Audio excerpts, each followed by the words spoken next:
Cette vidéo montre comment configurer l'authentification 802.1x sur Wi-Fi Cloud. La norme IEEE 802.1x est un standard de contrôle d'accès réseau basé sur les ports qui fournit des services d'accès sécurisés pour les réseaux locaux. La norme 802.1x est généralement utilisée dans les environnements qui nécessitent une sécurité élevée, tels que les bureaux d'entreprise, les réseaux de campus et les institutions financières.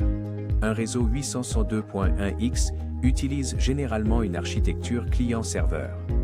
Il comprend trois entités: le client, l'appareil d'accès et le serveur d'authentification. Le client fait référence à un terminal utilisateur, tandis que l'appareil d'accès est généralement un appareil réseau, tel qu'un commutateur ou un point d'accès, qui prend en charge la norme 802.1x et fournit le port pour l'accès client au réseau local. Le serveur d'authentification, généralement un serveur Radius, effectue l'authentification, l'autorisation et la comptabilisation des utilisateurs. Configuration du serveur Radius. Connectez-vous à Wi-Fi Cloud.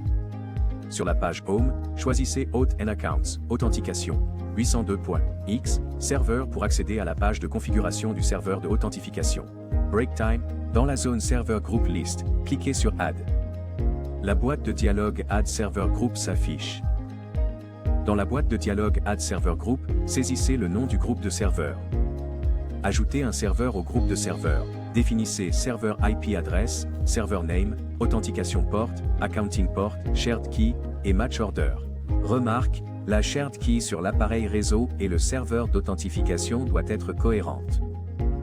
Match order indique la séquence des priorités du serveur d'authentification lorsque plusieurs serveurs d'authentification sont spécifiés. Une valeur plus élevée indique une priorité plus importante. Cliquez sur Add Server pour ajouter plusieurs serveurs au groupe de serveurs pour la redondance de l'authentification. Une fois le groupe de serveurs d'authentification ajouté, configurez les serveurs Global Settings selon les besoins. Les paramètres de configuration sont décrits comme suit. Packet Retransmission Timer indique l'intervalle pendant lequel un appareil attend une réponse du serveur d'authentification, après l'envoi d'une demande d'authentification. Si aucune réponse n'est reçue dans cet intervalle, l'appareil renverra la demande. Packet Retransmission Times indique le nombre maximal de fois qu'une demande d'authentification peut être retransmise si aucune réponse n'est reçue du serveur d'authentification. Si toutes les tentatives de retransmission échouent, l'appareil considère que l'authentification a échoué. Serveprobe indique si l'appareil vérifie la disponibilité du serveur d'authentification. Si cette option est activée, l'appareil détecte périodiquement la disponibilité du serveur d'authentification. Serveur Probe Intervalle indique l'intervalle auquel un appareil détecte le serveur d'authentification. Cela permet de détecter l'indisponibilité du serveur à l'avance et d'éviter les échecs d'authentification. Server Probe Count indique le nombre maximal de fois que l'appareil tente de détecter le serveur d'authentification. Si le serveur ne répond toujours pas après toutes les tentatives, il est considéré comme indisponible. Server Probe Username indique le nom d'utilisateur utilisé par l'appareil pour sonder le serveur d'authentification. L'appareil envoie des requêtes à l'aide de ce nom d'utilisateur pour vérifier si le serveur fonctionne correctement.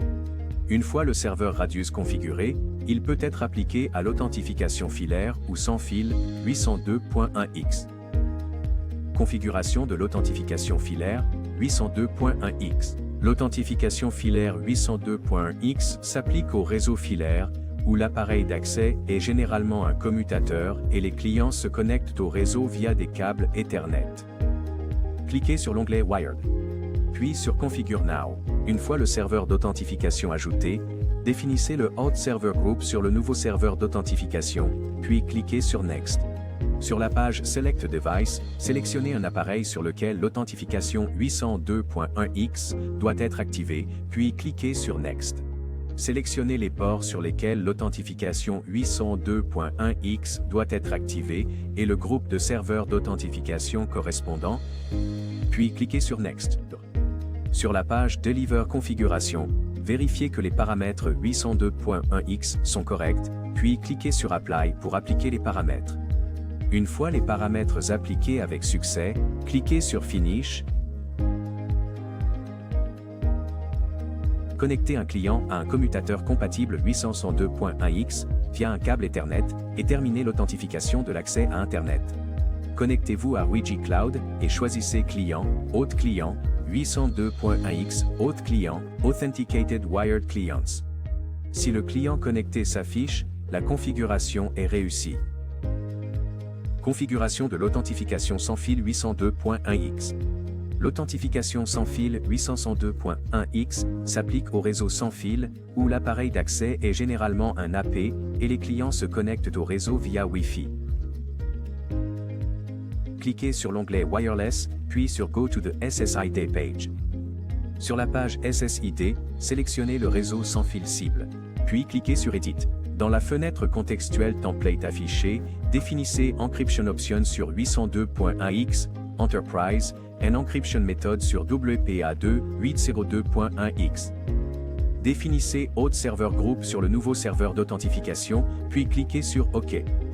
Vous pouvez choisir Auth and Accounts, Authentication, 802.1x, Wireless pour configurer d'autres paramètres d'authentification. Définissez le serveur packet ACK Timeout. Il indique le délai d'expiration pendant lequel le client attend une réponse du serveur d'authentification. Si ce délai expire, l'authentification échoue. Activez Escape SSID si nécessaire. Lorsque cette fonction est activée, le système crée un réseau Wi-Fi temporaire pour les utilisateurs si le serveur d'authentification n'est pas disponible. Si cette fonction est activée, vous devez définir le Escape SSID, Escape Encryption Type. Activez Re-authentication si nécessaire. Lorsque cette fonction est activée, le serveur d'authentification réauthentifie périodiquement les utilisateurs en déconnectant ceux dont les informations ne correspondent pas au serveur. Cliquez sur Save. Connectez un client à un SSID compatible 802.1x et terminez l'authentification de l'accès à Internet. Connectez-vous à Wi-Fi Cloud et choisissez Client, Hôte Client, 802.x, Hôte Client, Authenticated Wireless Clients. Si le client connecté s'affiche, la configuration est réussie. Pour suivre ce problème, commentez notre vidéo ou envoyez-nous un email. À bientôt pour la prochaine vidéo.